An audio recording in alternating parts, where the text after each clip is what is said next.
Magandang araw mga kalagahin vlogs. Bale kahapon pa po pala ito na video namin. Ito nga po pala yung kaganapan na pumunta kami sa Cross of Worship and the Stations of the Cross. Bale pagdating nga po pala namin na ito yung first step. Dito po ay pahihintuin kayo saglit at meron po silang vehicles screening and inspections. Dahil madami na kahapon ang nauna sa amin, kailangan na muna namin huminto at hintayin may lumabas para makapasok na kami. Ayun, nung may nakita na kami na may lumabas na isang kotse, grinab na namin ang pagkakataon. After step 1 nga po, which is yung screening, dito naman po ang kailangan lang po nating mag-register, isulat ang mga pangalan natin at kung saan tayo galing. Pagkatapos po niyan may konting briefing lang. At dahil nga sa magandang patakaran nila na kontrolado ang labas-pasok ng mga sasakyan, kinakailangan ulit namin na tumigil o mag-stop at hintayin na may makababa ulit na isang sasakyan bago kami ulit makapasok or makapagpatuloy papunta sa taas. Bale yung mga rules po para may idea kayo, babanggitin ko na din po pala dito sa video na to kung ano yung mga natandaan ko na rules na sinabi ni Sir kahapon. Una na nga po dito ay kung may dala kayo na 4 wheels ay bawal po sa likuran. Dahil ang lugar na nga po na to ay sobrang matarik at iniiwasan nila na may mahulog sa likod. And syempre for the safety purposes na rin po ng mga nakasakay at ng mga madadaanan pa ng inyong sasakyan. At kung hihinto naman po kayo per station ay bawal pong mag-park ng sasakyan sa part na kung saan ay nandun po ang Carabao grass. Dahil ito po ay nagbibigay ng kulay at ganda sa bawat station kaya iniingatan nila na masira ito. Kinakailangan talaga po din na mag-stop dahil nga po sa dami ng tao ay hindi nyo kaagad makukuha yung spot na kayo lang ang makakapag-solo dun sa station. Kaya kung gusto nyo na solo na makuha yung pinakang buong station ay patience is the key. Lalo't higit po kung may mga grupo na nauna sa inyo. Kaya kami po talaga wala kaming nagawa kahapon kundi magtiis ganda dahil gustong-gusto nga po namin makuha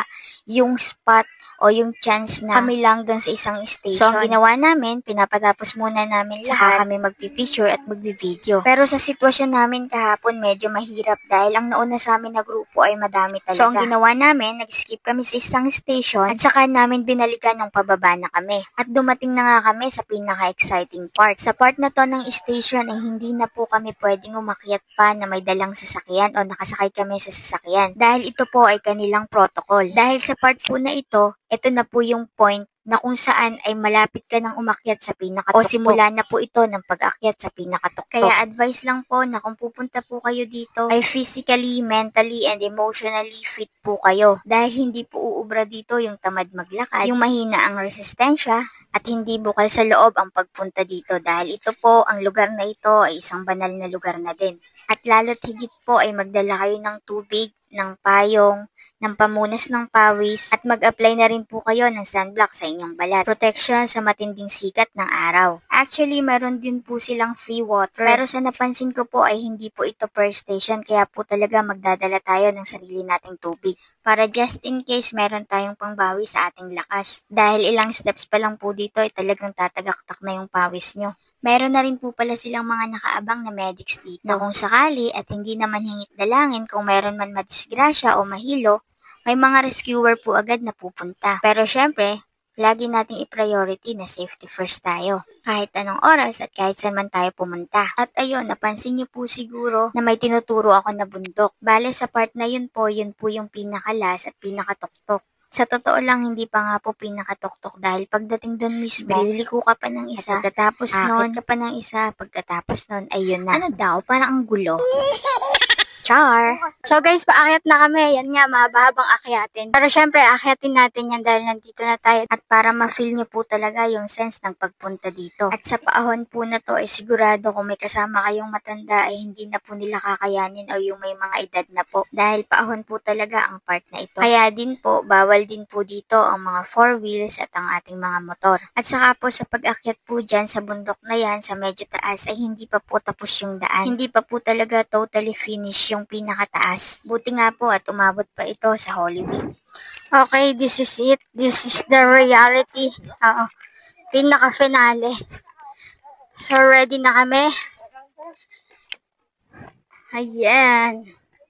Pero kung kami hindi sumusuko sa paglalakad pero yung payong sukong-suko na. Dito lang pala magwawakas yung paboritong payong namin ni Madam. At ito nga po, habang naglalakad kami ay live ako nagsasalita. Nakataas po pala, hindi pa masyado siya finish or talagang totally tapos na kasi kita niya naman yung kalsada, hindi pa tapos. Siguro pinaabot lang talaga ngayong Holy Week. Whew. So, dito sa part na to, wala na talagang semento yung daan. Pero carry lang, di naman umuulan. Dry naman yung lupa. At sa part na to, sa pagkakataon na to, feeling namin nasa langit na kami.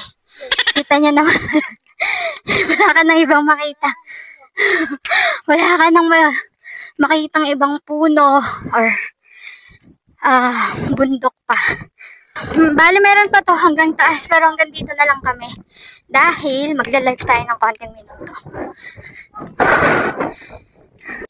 Kaya lang hindi pa rin pala kami makokontento dahil nung nasa taas si Unak, sumisigaw siya na mas maganda doon kaya umakyat pa rin kami. Hindi na nga rin po pala ako nakapag-live kasi medyo mahina yung data. Okay guys, ito na talaga yung pinaka-finale. Alam nyo guys, kahit sobrang init ngayon, hindi nyo mararamdaman dahil yung hampas ng hangin dito, malamig. So, hi ka muna, madam. So, anong mo, nararamdaman mo ngayon dahil nakiyat natin yung pinakatuktok ng Station of the Cross? Happy? Good. Happy and contented. Charot! Finally, we're here! Success! Ayun, datapwat ganun pa man eh, hindi pa ito tapos. Ay kapag nakarating kayo dito sa tuktok, sobrang masaya yung mararamdaman ninyo, di mo ma-explain. Dahil sa kabila ng pagod at paggunita kung paano dinala o pinasa ni Jesus ang krus, ay mapapalitan ito ng kasiyahan sa puso dahil sa nakikita nyo na halos kabuuan ng bayan ng kasiguran. Dito sa part na to guys, medyo mag-ingat kayo dahil wala ditong mga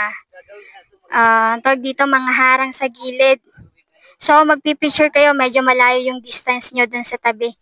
Kasi as you can see, sobrang taas talaga. Kung ayaw niyang maging kwento ang buhay niyo, mag-ingat po kayo dito, char. Ayan. So, yon. Uwi na po kami. Tapos, pagpababa naman ba, guys, kung ano yung hirap pala sa pagpaakyat, mahirap din pababa kasi talagang magkocontrol ka ng paa. Magkocontrol ka ng paa kasi kung hindi mo kokontrol yun, sobrang bibilis yung lakad mo hanggang sa madapa ka or mahulog ka sa akin. Charot! At kung nakarating po kayo sa puntong ito ng aming video ay maraming salamat po. At sa mga bago pa lamang pong nakapanood ng aming video ay welcome po kayo. Sana po supportahan po natin at ipagpatuloy po natin ang ating pagsuporta sa aming page. Palambing na rin po sana kami ng isang like, share, comment, and follow. Ngayon pa lang po ay salamat! Big shoutout na rin po pala kay Ma'am Zarina Verzon na nagbigay sa amin ng star. Thank you po ma'am at sana mag-iingat po kayo palagi. So paano po, hanggang dito na lang. Ingat po kayo. Bye!